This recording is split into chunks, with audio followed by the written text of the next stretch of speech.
Olá, o nosso entrevistado de hoje é Henrique Lerena, que é presidente da CETEC. Tudo bem? Boa tarde, uma honra estar aqui com você, fazendo esse bate-papo aqui. Que legal, eu é que agradeço. Bom, o senhor é formado em Direito, sempre atuou como advogado e hoje está na administração pública. O que levou o senhor aí para a administração pública? Bem, é uma história longa. Estou na administração pública desde 2001. Antes, eu me formei em 1990 pela Metodista de Piracicaba, advoguei um período em São Paulo, voltei para Campinas.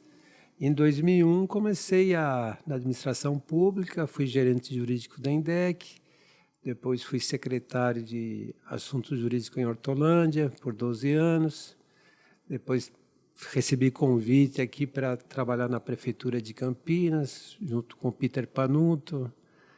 Me convidou para, quando ele assumiu a Secretaria de Justiça, na época era a Secretaria de Assuntos Jurídicos, né, de Campinas, depois virou a Secretaria de Justiça. Fui adjunto do Panuto, aqui na Prefeitura de Campinas. E em setembro de 2022, o prefeito me convidou para assumir a presidência da CETEC. E de lá para cá a gente está nessa tarefa de trabalhar nessa autarquia, que é uma autarquia que envolve vários serviços públicos para a cidade, né? Saber. É muito interessante, né? Ela é uma mini prefeitura, a CETEC, né? Porque Sim. envolve várias atribuições. E tinha uma tarefa lá de que a gestão da CETEC, que era deficitária, né? Ela tinha um déficit importante na sua receita. E as autarquias, ela tem uma característica que elas têm que ser autossuficientes do ponto de vista financeiro. Sim. Então, elas não podem ser subvencionadas pela prefeitura, né?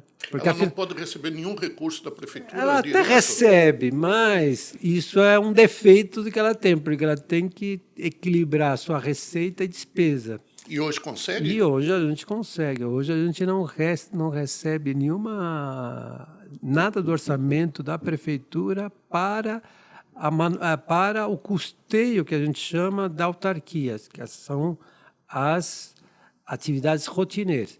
O que a autarquia recebe quando tem investimentos? Vamos reformar, como a gente fez, os muros dos cemitérios. Eu ia lhe perguntar disso. O piso dos cemitérios. São grandes investimentos que a prefeitura faz, mas para a infraestrutura, né? Porque todo o patrimônio, esse patrimônio, cemitério, do que é da CETEC, é da prefeitura.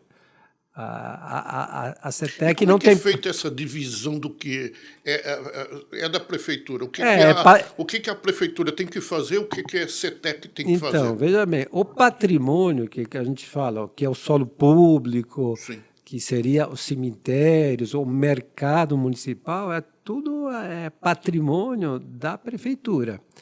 A CETEC ela tem como atribuição uma delegação da prefeitura para fazer a gestão e administração desses bens, né?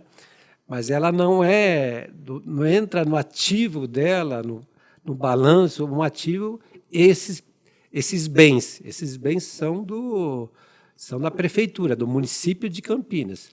Então, a autarquia, a CETEC, ela tem como finalidade fazer a gestão, a administração dos cemitérios, do mercado municipal, a questão do solo público para bancas, quiosques, né? Essa comercialização em solo público é a atribuição da CETEC. Qual é a diferença, então, só para que as pessoas possam entender, de uma secretaria para uma autarquia? É uma diferença muito sutil. Então, assim, ela é muito ligada à questão mais jurídica do que prática, né?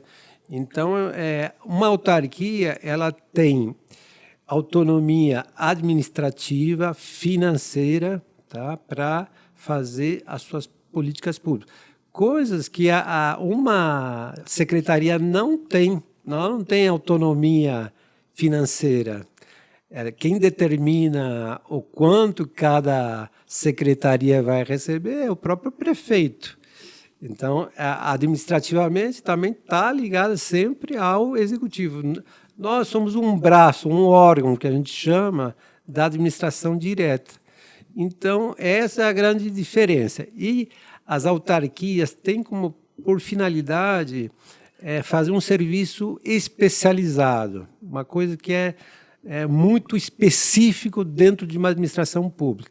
Por exemplo, nós temos alguns hospitais, não no caso de Campinas, no Campinas também temos a rede Mário Gatti, que é uma autarquia. Então, assim, serviços muito especializados, eles são determinados pelo poder público, pela prefeitura, dizer, olha, eu crio uma autarquia, e as autarquias são criadas por leis, e ela vai com a receita que ela faz, ela vai fazer sua gestão. Então, é uma forma de você criar uma gestão mais eficiente. Entendi. Entendeu? Essa é a grande finalidade. A CETEC tem vários braços, quais são? Então, os braços, assim, o principal que mais assim, a população se identifica é com serviços funerais e cemiteriais. Sim. Então, todo serviço funerário no município de Campinas é feito pela CETEC. A questão, temos cemitérios públicos, né, que são Sim. 3, né? Nós temos o Saudades, o Amarais e Souza. Tem cemitérios também privados, né? Mas os cemitérios que a gente administra são esses 3, né? Nós temos também o mercado municipal, que é uma gestão também da prefeitura, da CETEC. Nós temos também como atribuição a questão da autorização do uso do solo público para ambulantes, bancas, quiosques, alguns comércios, tá? Em solo público.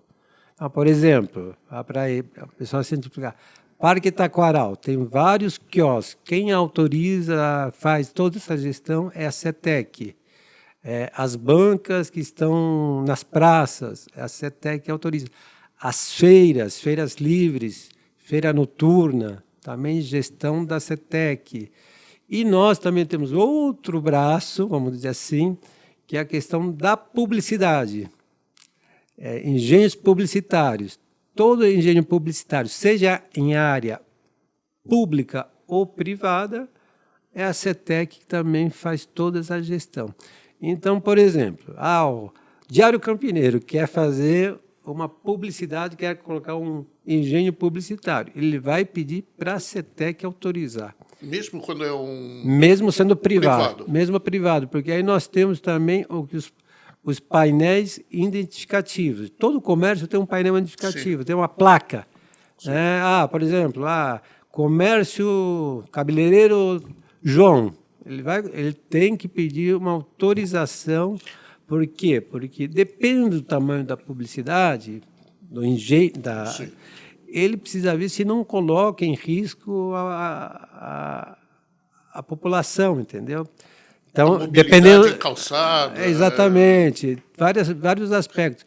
Então, às vezes tem publicidades pequenas que é simples a gente fazer autorizar, mas tem publicidades que são grandes, né?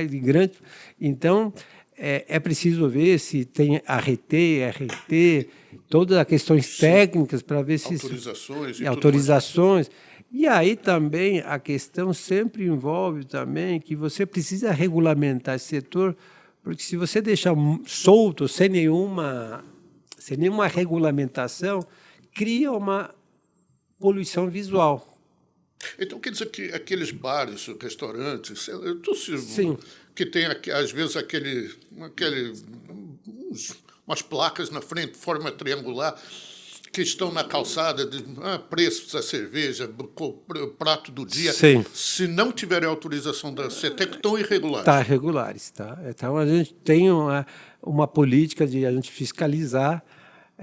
A nossa fiscalização sempre ele se pauta primeiro pela orientação, né? Diz, olha, aqui você precisa regularizar, isso aqui...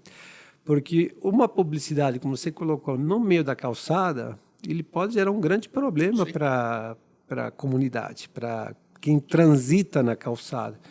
Então, às vezes, Deficientes visuais, então, físicos. por exemplo, às vezes também, que isso é atribuição nossa, você vê também em frente de bares, restaurantes, mesas, cadeiras. Sim. Então, isso também é regulamentado e fiscalizado pela gente. E tem fiscalização? Temos fiscalização. É muito difícil da pessoa Não, regulamentar não isso. é. Só para que as pessoas que estão ouvindo Não, estão sim. irregulares, pô. É super simples, é entrar com requerimento na CETEC, dizer, por exemplo, mesa e cadeira, eu quero tantas mesas e cadeiras. Então, ele vai fazer um croquis, diz, olha, a calçada tem tantos metros, eu quero colocar tantos conjuntos. Aí o fiscal nosso vai lá no local, verifica se é possível, porque sempre o interesse público tem que prevalecer sobre esse interesse privado.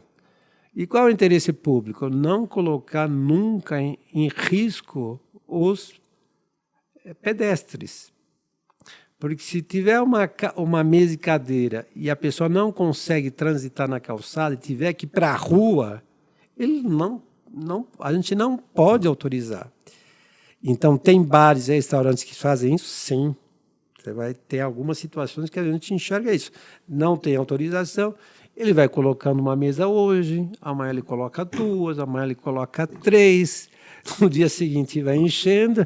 E E às vezes a gente recebe reclamações dos vizinhos, moradores, não consigo transitar, passear na calçada porque aquele estabelecimento encheu a calçada, e às vezes até pega a rua, às vezes eles avançam até na rua. Exatamente.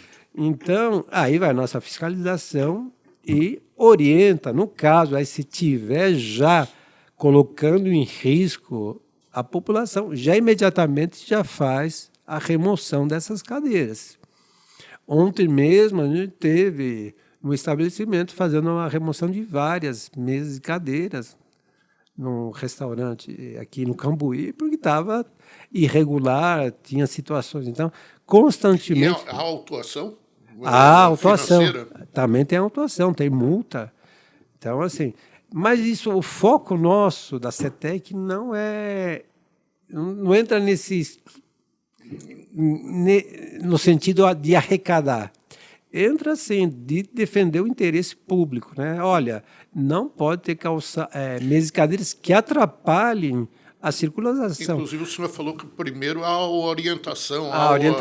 Então, veja bem, nós entendemos também que mesas e cadeiras, dependendo do ponto, sim, é bacana, sim. Traz vida para o comércio, traz vida para a cidade. Não é que existe impedimento, é que tem sempre um limite, né? O que de fato, e a nosso regulamento estabelece, olha, tem que ter um corredor mínimo de tantos metros para que os pedestres possam circular livremente, sem qualquer risco, tudo isso é analisado. Então, e a gente tem, assim, em relação a esse mês de cadeiras, a gente sempre tem um diálogo muito importante com a Brasel, que é a Associação de Bares e Restaurantes, né, aqui de Campinas, em relação a isso, né? Porque a gente, assim, o poder público entende, sim, que isso é importante, que isso traz vida para a cidade, estimula o comércio. Ninguém quer impedir que o comércio funcione, a gente quer estimular, né? Principalmente no centro, né? Que o prefeito Dário Saad tem uma política muito importante para revitalizar o centro da cidade, né? O governo já fez várias ações nesse sentido, então é sempre importante a gente estar sempre dizendo, sempre esses dois olhares, um olhar de que sim, precisa movimentar o centro, precisa melhorar, precisa trazer gente, né? Trazer vida, mas também respeitando também a segurança dos pedestres. O que foi feito nos cemitérios? Houve uma renovação do piso, dos muros? O que foi feito? Bem, a partir de 2022, nós começamos com várias obras nos 3 cemitérios. Tá? Nós temos, vamos lá, o cemitério mais icônico da cidade, que é o Saudade. Né? Aliás, a história conta que é o primeiro cemitério público do Brasil. Ah, é? É o nosso cemitério da saudade. Aqui, Campinas sempre foi vanguarda. Do Brasil. É o primeiro cemitério, porque os cemitérios antigamente eram muito ligados à Igreja Católica, né? Então, assim, eram ou privados ou da Igreja Católica. Inclusive, era muito comum que cidades pequenas o cemitério ficava no fundo da igreja. Exatamente, era muito. Então, se você era católico, você tinha o direito de ser sepultado dentro. Mas se você não era católico, era de outra religião, tinha que procurar a igreja da. Aí que aconteceu? Isso foi. Antes de 1900, se começou a perceber que também, às vezes, tinha até cemitérios dentro da igreja, sepultava dentro da igreja. As famílias mais abastadas, eles tinham sepulturas dentro da igreja. Só que aí que aconteceu?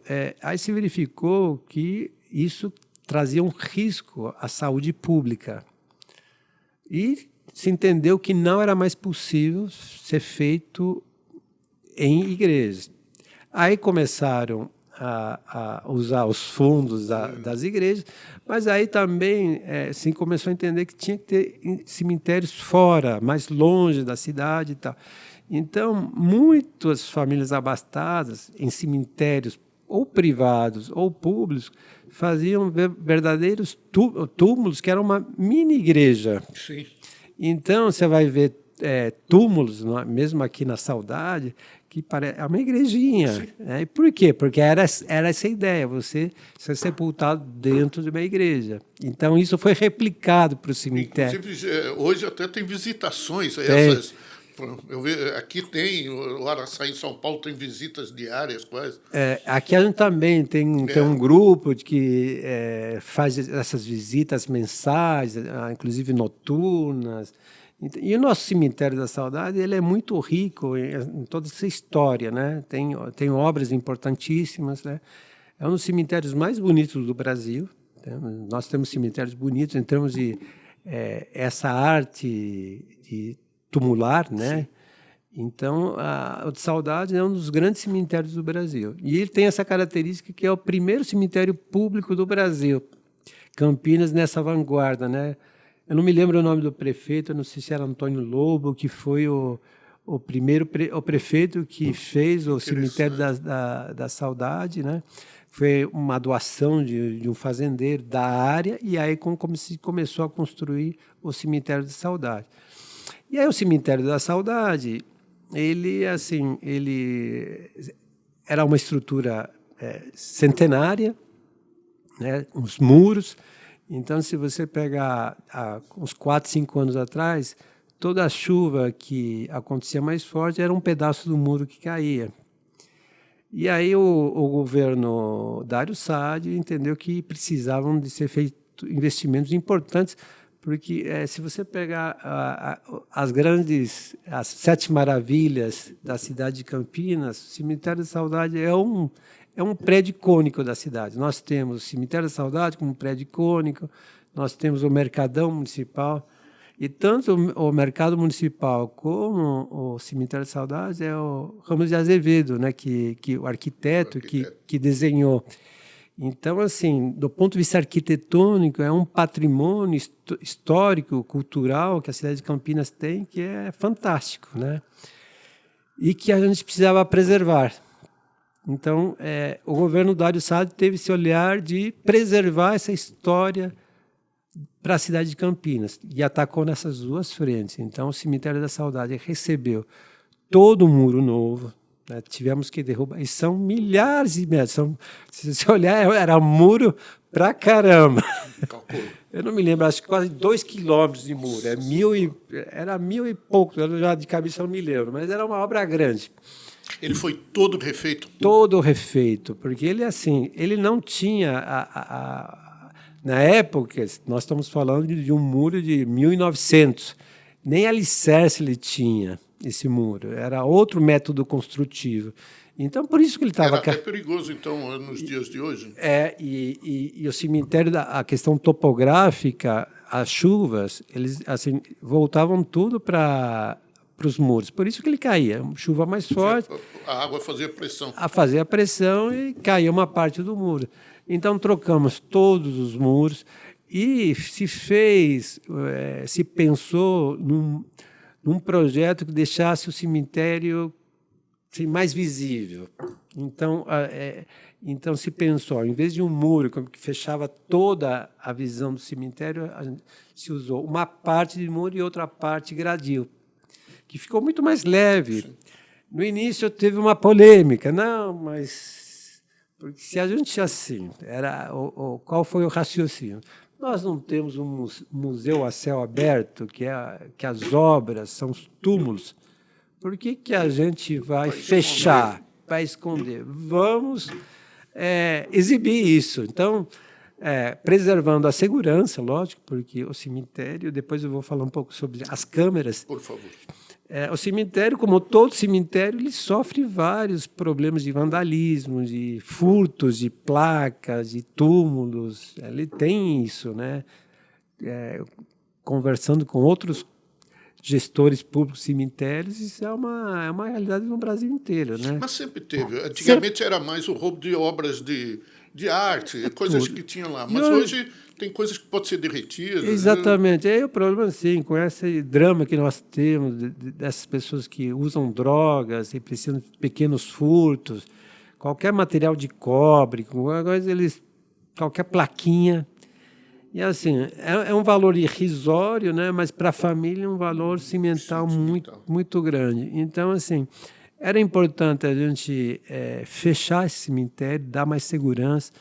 Então, foi feito um grande investimento de mudar só uma parte do muro da frente que foi preservada, que ela estava... Mas toda a parte que estava condenada, que não tinha mesmo mais como se sustentar, foi substituída. E por isso gradil, muro e gradil. E depois... O da frente foi preservado para manter a história ou foi porque não valia a pena mexer? Não, os dois motivos. Tá. Porque quando você faz qualquer intervenção numa obra que tem um valor histórico, você tenta preservar ao máximo. Você faz a intervenção daquilo que é necessário. Por exemplo, no mercado municipal, idem. Um prédio tombado, tal. Então, assim, muitas coisas, assim, você tem que mexer o mínimo possível. O cemitério não é tombado. Ele também, o cemitério da Saudade, ele tem um tombamento também. Então, assim, toda intervenção no cemitério também mas não é todo ele que é tombado. Uma parte do cemitério, sim, é tombado. Era tombado também toda a questão do arruamento, de como são as ruas. Então, você não... Foi feito também, né? As foi. Ruas todas. E aí isso também, porque o senhor aí... tem mais ou menos a metragem daquelas ruas? Quantos quilômetros tem aquelas? São também milhares. Milhares. Eu não vou lembrar aqui para não dizer uma informação assim que... Mas, assim, é grande. É grande. Assim, o que foi feito? Nós temos lá assim, toda a troca, toda a substituição de todo o piso do Cemitério da Saudade. Ele era pedra portuguesa, sim, todo ele. Então, tem uma parte, a parte da frente do cemitério, que dá mais ou menos uns 6.000 metros quadrados, né, que ele era tombado. Então, esse piso era pedra portuguesa. Então, a gente teve que tirar toda essa pedra portuguesa e substituir, mantendo aquelas que estavam boas, né? Nivelar, porque ele estava todo desnivelado, né? Se imagina, era um piso de centenário, né? E tinha também a avenida principal, aquele piso hidráulico, sim, que a gente fez toda a substituição, ele estava todo quebrado. Então, tudo isso foi substituído, né? Então, eu me lembro assim de cabeça que a obra, só para a obra do piso, foram quase 7 milhões de reais. Nossa. De investimento. Porque é um restauro. Então, assim, piso hidráulico, pedra portuguesa, mosaicos que também nós temos nos cruzamentos do cemitério.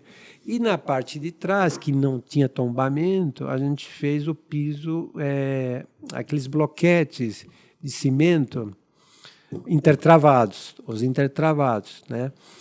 Então, assim, ele ficou com outra cara. Então, hoje, assim, o cemitério da Saudade, ele, do ponto de vista estrutural, ele está muito, muito, muito revitalizado. De beleza e de estrutura, inclusive do muro, que tinha retenção de água e tudo, tem a segurança das pessoas que caminham lá com as irregularidades. Exatamente, porque vai pessoas idosas, então tinha problemas que pessoas mais idosas caíam, porque um piso irregular, embora a gente tenha carrinho, aqueles carrinhos elétricos para levar, mas geralmente utiliza esse mais no dia de sepultamento, mas vai para fazer a visita, tal, a pessoa idosa vai lá, e às vezes tinha esse problema de quedas, enfim, dificuldades até de andar, e que visualmente também tinha aquele aspecto meio que de abandono, né? Então, assim, era fundamental a gente resgatar isso.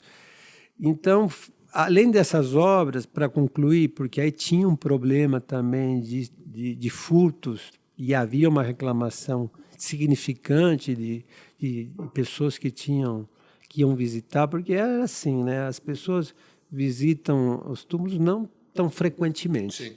Às vezes a pessoa... Tem famílias que vai toda semana, mas tem gente que vai uma vez por ano. No dia de finados. Vai no dia finados, ou às vezes... Então, assim, aí se depara, pô, mas cadê a plaquinha daqui? Aí já... Tá. E aí até para a gente saber... O senhor falou que foram montadas câmeras e tudo. E aí a gente acabou de concluir aqui agora a instalação de 60 câmeras que faz toda a vigilância de todo o cemitério. Todo o cemitério, todo o circuito. E tem monitoramento 24 horas? 24 horas com a Guarda Municipal. Tá. Então, assim, a gente monitoramento 24 horas por dia, 7 dias por semana, 365 dias ao ano, e com ligação direta, através de uma fibra ótica, ligados antigamente era Sincamp, agora SIC, né? Então, da Guarda Municipal, que ficam monitorando também a segurança do... Quanto tempo tem aí que já está funcionando? Isso faz questão de 15 dias que a gente conseguiu concluir. Eu sei que é muito pouco tempo, mas já teve algum levantamento de se teve... Olha como que a questão da segurança funciona. Só fato, mesmo já estando os câmeras sem ligar, a gente já faz uns 3 meses que a gente não recebe nenhuma denúncia. Só o fato da gente começar a colocar os postes, colocar as câmeras, já inibiu essa questão dos furtos. Então, assim, a gente não tem notícia nenhuma, nos últimos 13 meses, nenhuma reclamação foi registrada de qualquer furto de placa em relação ao patrimônio do cemitério. Doutor Lerena, em relação ao mercado municipal, depois de muitos e muitos anos, houve uma grande reforma, o mercado está mais bonito e tudo. O que foi feito? Como é que está o mercado? Bem, o mercado também é um prédio histórico. Sim. Ele tinha lá um grande problema, lá que aquela região toda é uma várzea, né? Sim.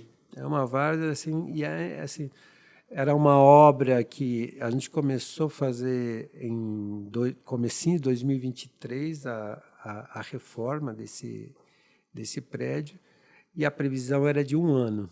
E se demorou 2 anos para concluir a reforma do mercado. Depois teve todo o processo de adequação dos permissionários nos seus boxes, isso também levou um tempo, né? Mas, assim, ele foi feito vários melhoramentos. O principal foi a questão do mezanino, que não tinha, né, no projeto inicial, né? Ele não existia. E se entendia que haveria uma necessidade de você dar uma melhorada no mercado, trazer um público novo, trazer mais vida para o mercado. Então, assim, e inspirado muito também no que é o mercado municipal de São Paulo, né, que é o mezanino. Lá também tem um mezanino com bares, restaurantes. Fica lotado. Que fica lotado, né? E isso traz para o movimento do mercado, para o centro, vida, né? E é isso que a gente busca, né? É essa busca incessante de a gente revalorizar o nosso centro. Então, assim, aí era o mercado é muito importante para isso. isso. O mercado é muito importante, assim, do ponto de vista, inclusive, turístico, né? Assim, todo mundo que visita uma cidade quer conhecer o mercado. Exatamente. Então, a gente fez o mezanino. Inclusive, na terça-feira agora, foi feita, acho que vocês estavam lá, eu vi que vocês estavam lá fazendo essa cobertura, lá, o Diário Campineiro estava lá. Sim. E na realidade, eram 4 pontos lá no mezanino, que a gente fez a permissão, mas foram 2 interessados que pegaram cada interessado, cada concessionário pegou 2 pontos. 2 né? pontos. Tem o mercadinho fresquinho que se instalou lá e o Fortão, né, que pegou outro ponto lá. E assim, no dia lá foi um movimento muito grande e ficaram muito bonitos lá. Aliás, faço um convite para todos os seus ouvintes e telespectadores aí que estão nos acompanhando aqui. Visitar, porque ficou... Ele já era interessante, imagina como é que ficou Ele agora. ficou muito interessante. Então, e os permissionários lá do Mercadão também fizeram obras importantes lá, né? Sim. Assim, no geral, a gente pode dizer que houve melhoramento de todos os permissionários, modernizar suas instalações, as peixarias, os açougues, o pessoal que tem vários produtos lá de secos e molhados, todo mundo trocou seu equipamento, colocou coisas novas. Então, assim, e aí o mercado, só para não fugir da sua pergunta, a gente trabalhou na questão estrutural do prédio. Porque não é fácil trabalhar com um imóvel que é tombado, né? Enfim, teve todos esses licenciamentos do Condepac, Condefat, mas houve troca de toda o encanamento, hidráulica, elétrica, telhado, porque o telhado era um telhado de fibrocimento que hoje, pela nossa legislação daqui do Estado de São Paulo, não permite mais, porque esse material é cancerígeno. Sim. E ele já estava com o tempo, né? Esse telhado é no final dos anos 60 que ele foi trocado, então ele precisava, e aí se trocou por um telhado, porque tinha que respeitar o padrão do que era inicial, telha de barro. Então, foi feito através de telha de barro, aquela telha francesa, né? Para adequar o estilo arquitetônico do mercado municipal.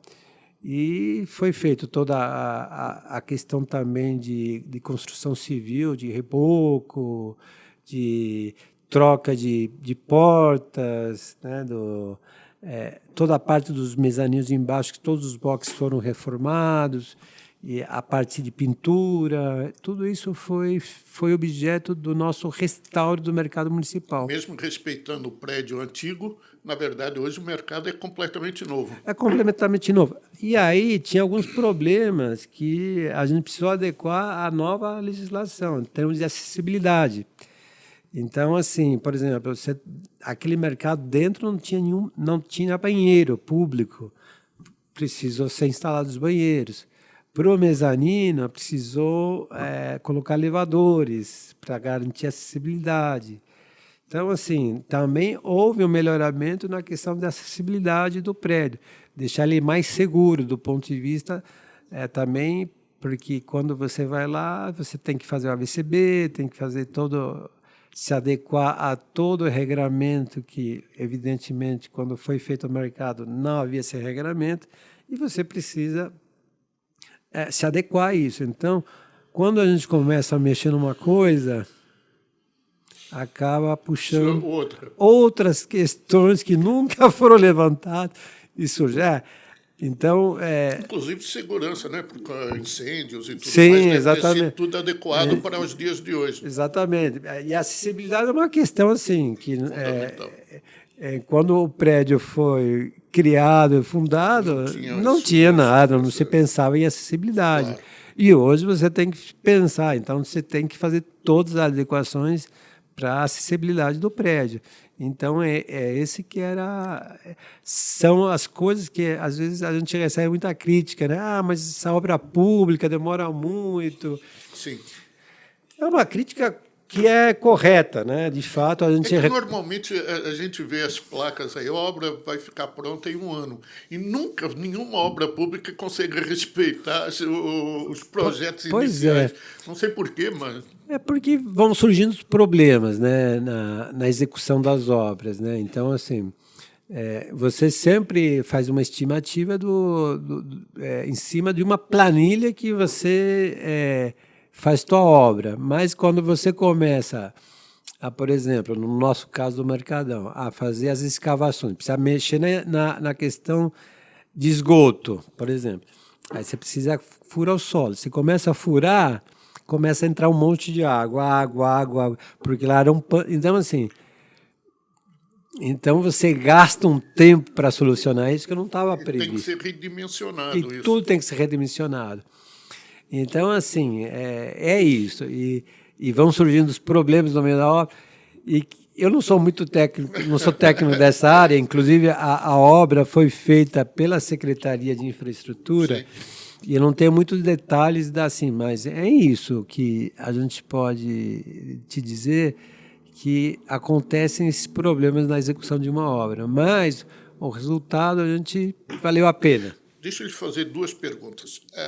Em relação, durante um temporal recente em Campinas, que foi fora do normal, teve goteiras, isso já foi resolvido?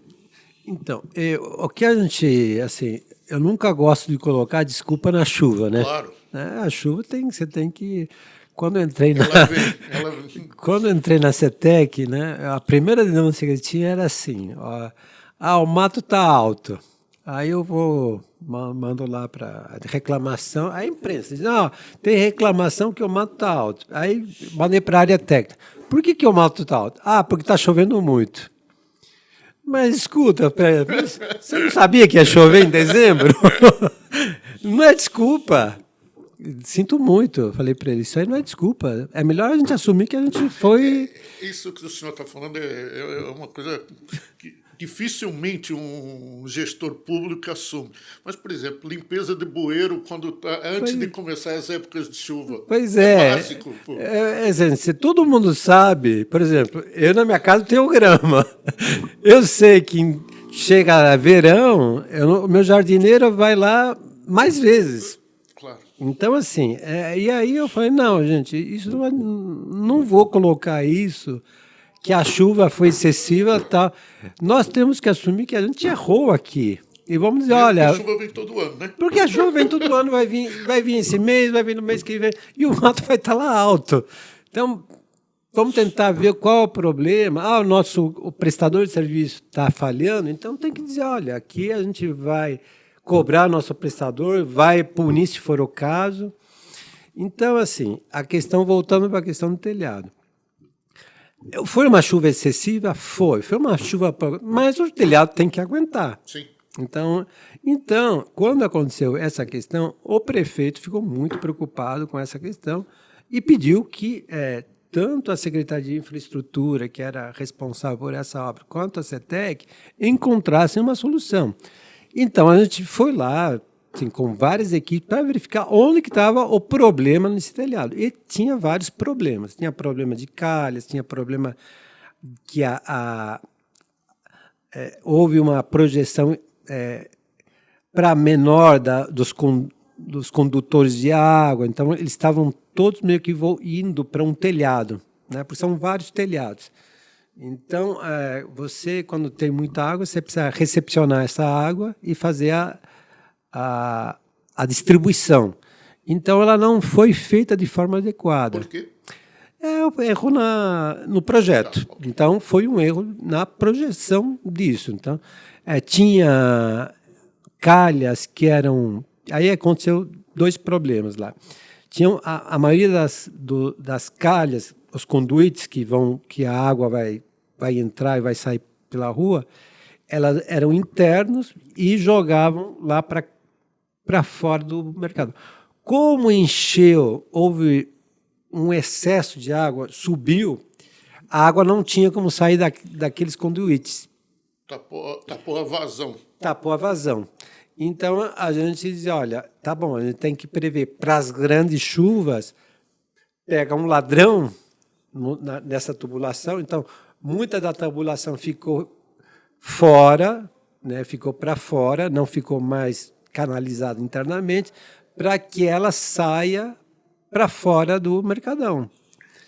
E, se eventualmente subir a água, você vai ter um ladrão que você vai... Então, o telhado não vai ficar com a água presa lá em cima. Não vai reter mais. Não vai mais ter essa retenção. E aí foi feito todas as coisas. Aí, depois que foram feitas essas duas correções, nós tivemos 3 chuvas, 2 fracas e uma forte. E aí todos os problemas foram solucionados. Então, porque o clima está mudando drasticamente. Exatamente. Né? Cada hora está aparecendo, mas possivelmente a chuva que Deus espera. E a primeira desculpa foi essa. Ah, não, mas essa chuva, mas esse tipo de chuva vai acontecer direto. Agora, né? Então a gente tem que dimensionar esse escoamento de água de forma a dizer que antigamente, até eu vi uma reportagem disso, né? Chuvas acima de 80 milímetros, né? Você tinha no Brasil cada 3 chuvas por ano, 4. Você pega de 5, 6 anos para cá, isso mais que quadruplicou. 12, 13, 14 chuvas de muito volume em pouco tempo. Isso que é o grande problema. Você pega chuvas acima de 60, 80 milímetros, em 1 hora, 2 horas, enche tudo. Entendeu? Antigamente, se você tem uma chuva de 80 milímetros, mas chove 24 horas, é uma coisa. Agora, se tem uma chuva de 80 milímetros em 1 hora, espaço, não dá tempo para a água escoar. Claro. Então, só que a nossa planejamento ele tem que estar hoje direcionado para esses grandes eventos. Aquilo que era muito extraordinário agora virou meio que ordinário. Sim. Então, é isso que a gente tem que sempre estar olhando. Então, a gente não pode colocar a culpa em São Pedro. Choveu muito. Tá, já não é, mas hoje já, infelizmente... Virou uma constante. Virou uma constante, a gente tem que se adequar a isso. E o gestor público moderno hoje é isso.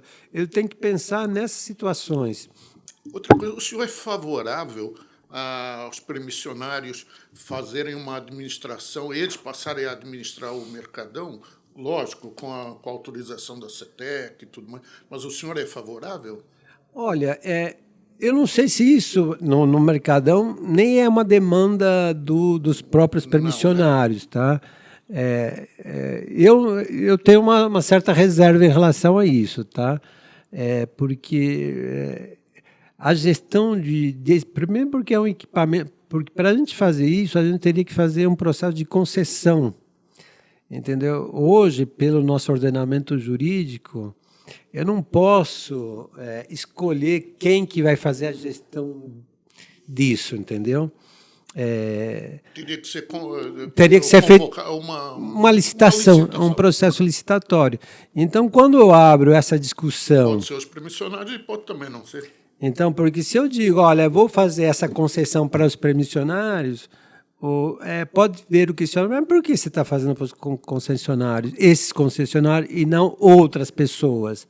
Aqueles que estão lá o dia a dia, às vezes têm condições até mais ágeis de resolver pequenos problemas que para a administração é mais difícil.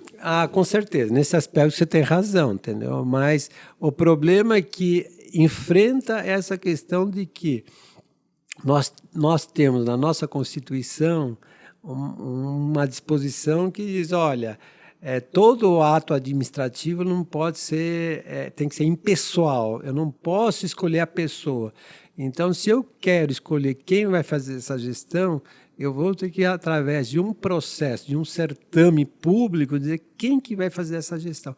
Vai ser a associação lá dos permissionários do Mercadão, ou pode ser o shopping X que vai fazer a gestão.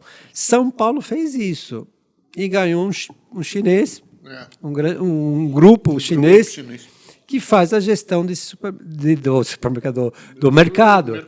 E aí ficou assim, os preços que eles depois começaram a cobrar dos permissionários, assim, a mesma discussão se faz em relação ao cemitério. Se o cemitério eles têm que ser privatizados, se tem que ser através de uma concessão. O senhor é favorável à primeira? Então, isso é uma discussão. Vamos lá, vamos primeiro. Aí nós temos a questão de São Paulo que fez isso. São Paulo, todos os cemitérios públicos, eles foram colocados em concessão. Acho que faz 2 anos, mais ou menos, 3 anos, já 3 anos. Isso está tudo na mão do setor privado. E os preços explodiram.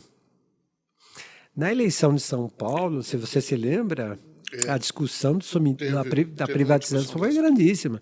E a questão foi parar no Supremo Tribunal Federal em função do preço excessivo que as concessionárias estavam colocando à população pelos serviços cemiteriais. Então, era a prefeitura que cobrava pouco ou os particulares, vamos dizer assim, é que estão cobrando muito? Seria assim, leviandade da minha parte falar qualquer coisa sem analisar. Claro. Então, nós aqui, eu acho assim, eu acho que eu não sou assim contra, em tese, a privatização de serviços públicos, mas quando o serviço público ele é bem gerido, é a melhor coisa que tem para a sociedade. Ela é mais barata e é mais eficiente. Então, e foi isso que foi o nosso compromisso lá, que o prefeito Dário, nós tínhamos uma gestão deficitária, que a CETEC precisava ser socorrido pela prefeitura. No ano de 2021, chegou a repassar 20 milhões de reais para o custeio da CETEC. Então, é dinheiro que deixava de ser aplicado em outras áreas importantes da prefeitura para manter a CETEC. Então, assim, se você faz uma gestão eficiente, nós hoje não temos nenhum déficit, a gente opera ele sem nenhuma ajuda financeira da prefeitura e nós cobramos preço justo para a sociedade. Você pode ter alguma reclamação aqui acolá do nosso serviço, mas não tem reclamação em relação aos preços. Às vezes tinha reclamação de que isso, estavam roubando as placas, o mato estava alto, a pessoa demorou lá para fazer o sepultamento, o cara me atendeu mal. Essas reclamações, mas nunca vi o preço nosso está excessivo. É um preço justo. Por quê? Porque a autarquia ela não tem finalidade de lucro. Ela só tem que se manter. Então, é evidente que o privado, o que ele vai almejar? Lucro, e está certo, não é pecado. Não é pecado ganhar dinheiro. No nosso regime, não. Então, assim, a gente tem que entender. Então, evidentemente que isso a questão, hoje o modelo que funciona em Campinas para os nossos serviços funerários e cemiteriais, eu acho que é o melhor modelo que nós temos, que já está há 50 anos, né? A CETEC foi criada há 51, em 74, e funciona bem, né? Nós não temos problemas de oferta de sepulturas, como outras cidades têm da região, que já estão acabando, não tem mais espaço para sepultar seus moradores, né? E Campinas não, nós temos temos oferta de cemitério público para muitos e muitos anos. Mesmo levando em conta o aumento da população? Mesmo levando tudo isso em conta. Quando você faz uma gestão eficiente, né, por exemplo, nós acabamos de contratar agora uma empresa para fazer sepulturas, né, para fazer toda a coisa. Então, a gente vai ter uma oferta de sepultura muito grande, então, para vários anos, para muitos anos ainda aqui em Campinas. Coisa que algumas cidades do Brasil já enfrentam crise em função disso. Não sei se você tem acompanhado isso, mas em algumas cidades você não tem, mas as pessoas têm que procurar outra cidade para serem sepultadas. Doutor Leire, em relação a uma discussão que é muito antiga em Campinas, que é o camelódromo. O que está sendo feito? Há um projeto aqui para a Estação Cultura. O que está sendo feito? E tem algum projeto já definido? O que está acontecendo? Bem, essa questão do camelódromo, ele é um ponto fora do curva em relação à CETEC, porque essas pessoas do camelódromo, eles não têm autorização da CETEC. Então eles estão ilegais ali? Basicamente é isso, tá? Assim, eles ocuparam as áreas públicas, né? Sim. E eles não são cadastrados pela CETEC. A prefeitura, então, quem cuida dessa questão do camelódromo é a própria prefeitura, né? Que está negociando com o sindicato que representa os camelôs a remoção desse local para uma área do lado da estação ferroviária. É uma área federal e eles têm todo um acompanhamento do Ministério Público em relação a essa questão, né, de que eles conseguiram um prazo para até eles construírem um shopping popular, né? Eles têm essa área já negociada com a União e com a Prefeitura para fazer a construção desse shopping popular, e aí eles sairiam desse local para esse... Aquele local vai ser se acontecer essa saída, porque ela vai ser um estacionamento para o Mercadão, vai ser uma praça, já tem algum projeto? Onde eles estão estabelecidos? Não, aí é voltar para ser, porque lá era calçadão, né? Basicamente eles utilizam lá o calçadão. A ideia é que continue como um calçadão, que isso seja devolvido à população em termos de como ruas, calçadas, né? Não temos nenhum projeto, mas estamos aguardando aí essa mudança. Mas é um ponto que não entra muito na questão da CETEC. Tá. No primeiro semestre, houve um aumento dos salários dos presidentes da autarquia, que gerou muita polêmica, discussão na Câmara. O índice foi de 59%. O senhor, era necessário esse aumento? Veja bem, a questão dos presidentes das autarquias, ele segue o mesmo regramento do vencimento do prefeito, tá? E dos secretários. Então, o vencimento de presidente de autarquia, também de secretários, eles estavam sem reajuste há mais de 12 anos. 12? 12 anos. Então, o que as pessoas não contam tudo isso, porque tinha uma lei, ainda no governo Jonas, que foi declarada inconstitucional. Sim. Porque ele previa um reajuste igual ao reajuste dos servidores. Então, ele criava um indexador. E isso o Tribunal de Justiça entendeu que era inconstitucional. Então você pegou uma lei que foi, quando foi revista do Jonas, que foi julgada inconstitucional, e voltou o salário anterior, né, ao vencimento de 8 anos atrás. Sem aqui esses reajustes que estavam vinculados. Então, os salários dos presidentes da autarquia estavam muito defasados em função tanto de secretários como de presidente de autarquias. Então, esse 59 que você está falando, ele, na realidade, representa todo esse período.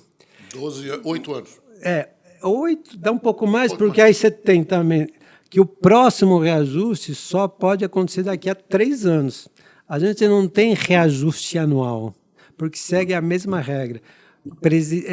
Vereadores, prefeito e secretários, eles têm que ter o vencimento fixado no exercício anterior. Então, por exemplo, nós em 2025 começou. Isso. A lei que criou o vencimento do prefeito e secretário foi aprovado em 2024, na legislatura anterior, para vigorar 2025, 2026, 2027 e 2028. Só em 2029 vai ter o novo reajuste. Entendeu? Então, se você pegar os 8 mais 4, esse 59 representa basicamente esses 12 anos que você vai ter uns...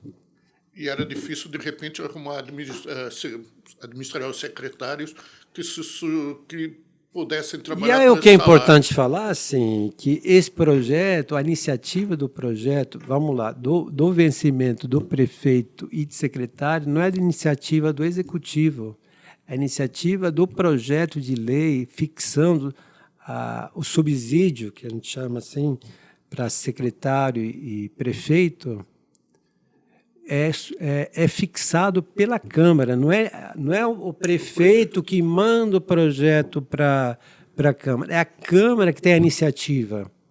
Ele que determina qual vai ser o vencimento do prefeito. Então, assim, e aí o presidente das autarquias, eles estão vinculados a ser ao mesmo critério. Então, mexendo no salário, no vencimento do prefeito e do secretário, mexe também em relação aos presidentes de autarquia. Mas então o prefeito teve vários aumentos ao longo desses 8 anos, mas as autarquias não? Não, isso é o mesmo regramento. Ele teve o mesmo problema. Ah, tá. Ele teve o mesmo problema, porque tudo fica vinculado ao outro, entendeu? As autarquias, prefeito, secretário, presidente de autarquia, basicamente é a mesma remuneração e a mesma lei, entendeu? Então, se levando em conta, teve muita discussão, então muita gente possivelmente discutiu o que não sabia. Mas, assim, levando em conta esse aumento que teve, que aparentemente a porcentagem é alta, o volume calculado é alto, 59%, mas se foi mais de 8 anos... Foi mais de 8 anos. Então, conseguiu tirar a defasagem? Exatamente. Esse cálculo de 59 foi feito analisando todo esse período que teve sem reajuste. Entendeu? É isso. Então, na verdade, foi só reposto. Foi reposto. É que aí, assim, a discussão é feita da forma que você quer encarar. Então, quando você olha isoladamente um número, é de 59? Sim, é 59. Tá bom, isso é verdade. Agora, tá bom, desde quando que isso não era reajustado? Estamos falando de 1 ano, de 2, de 3, de 4, 5, 6, 7, 8. E quando que vai ser o novo reajuste? Quer dizer, então, daqui a 4 anos pode estar defasado de novo. Porque essa discussão é muito comum, porque toda a database de servidor vem essa discussão. Mas o prefeito, os secretários receberam tanto. Tá bom, mas todo ano a gente está dando reajuste aos funcionários. O prefeito, os secretários, os presidentes da autarquia só vão ter reajuste no próximo mandato. Eles não podem ter nenhum aumento, nenhum reajuste até acabar a legislatura. Claro. Isso aí já é uma determinação da própria justiça, de como que se dá o regime da criação do vencimento do presidente, de autarquias, de secretário e prefeito. E de vereadores também. O vereador é a mesma coisa. O vereador ele não pode se dar aumento para ele mesmo. Então, o que ele faz? O que a lei determinou de forma sábia? Tá bom, a atual legislatura faz para a próxima. Posso ser eleito ou não.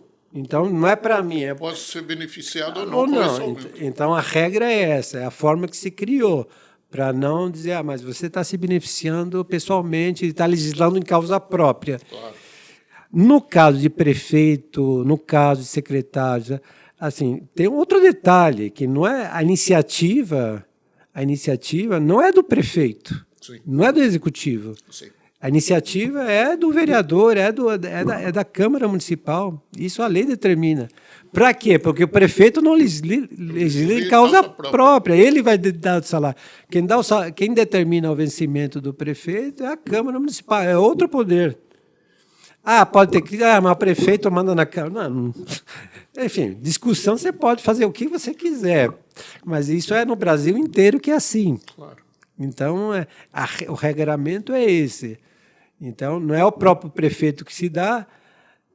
Por exemplo, aí também você tem, quando foi aprovado o salário do atual prefeito, dos secretários, foi antes da eleição, nem sabia quem era seu prefeito, se ia ser o Dário, se ia ser A, B, C ou D. E agora, por exemplo, vai ser para a próxima e o Dário nem pode ser mais... No caso, para o próximo... candidato. Por exemplo, é isso, vamos lá, quando que vai? 2026, 27, 28. 28. Vai até 28. Para fixar para 29. Então, quem vai ser prefeito em 29? Só Deus sabe.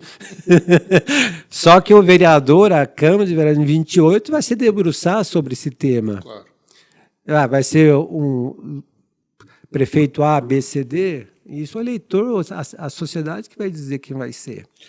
Bom, doutor Lerena, agradeço muito a sua presença aqui com a Eu gente. que agradeço. Gostaria que deixasse a sua mensagem final. Bem, primeiro agradecer vocês, o Diário Campineiro, por essa oportunidade da gente estar esclarecendo esses pontos, que são, assim, tudo que você levantou aqui são pontos que, de fato, no dia a dia a gente é questionado. Às vezes, algumas informações mais precisas deixei de dar aqui, porque a gente, assim, veio aberto aqui para ouvir várias questões. E agradeço aí a oportunidade, me coloco à disposição, falar de forma geral que a CETEC ela presta um serviço que é essencial para toda a sociedade de Campinas, né, que ela tem como uma missão, como meta, sempre estar melhorando essa prestação de serviço com mais qualidade e com muito respeito e dignidade a todos os cidadãos de Campinas. Muito obrigado. Eu que agradeço.